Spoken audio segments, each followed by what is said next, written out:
जंतर मंतर पे मीडिया में अपने भाइयों के, अपनी बच्चियों के, जिनके जीवन रक्षा के लिए लड़ने लगा, उस दिन से मैं महसूस कर रहा हूं कि इन लोगों को लगता है कि ये आदमी बहुजन समाज के लोगों के साथ अन्याय नहीं होने देगा। मैं समझता हूं बच्चा नहीं, मैं समझता हूं।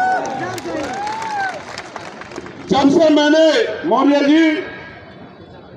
प्रजापति जी, जब से मैंने 15% अतिरिक्त आरक्षण की व्यवस्था अति पिछड़ों के लिए की बात की, 27% तो मिल ही रहा है 52% आबादी को, लेकिन मैंने कहा कि 27 से कुछ लेंगे नहीं, और जो अति पिछड़ी जाति है जिनको मौका नहीं मिला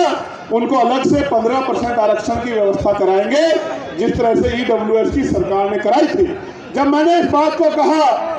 उस दिन से मैं महसूस करता हूं कि जब मैं पाल प्रजापति कश्यप को, सैन विश्वकर्मा को, जब मैं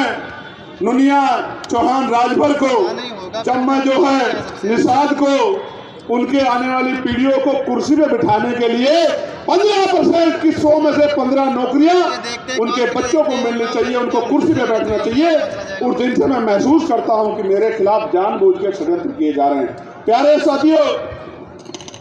जब से मैंने पिछड़े वर्ग के लिए विधानसभा और लोकसभा में आरक्षण की मांग की है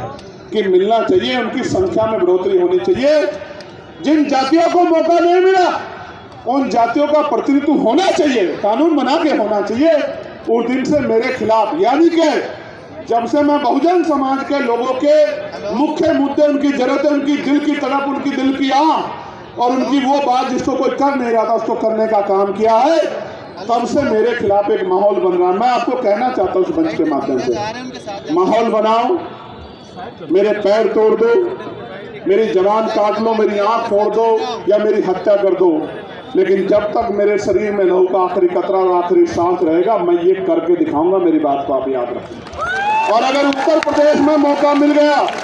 उत्तर प्रदेश में 27 में मौका मिल गया, तो 1 साल के अंदर इतना बड़ा परिवर्तन करके दिखाएंगे कि जो ये माफिया कहते हैं अपने आप को, जो कहते हैं कि हम रंगबाज हैं, हम पता नहीं क्या क्या नाम जोड़ते हैं, ये सारे लाइन में लग के गरीबों का सम्मान करते मिलेंगे आपको। मेरी बात को आप याद रखना, सामंतवाद का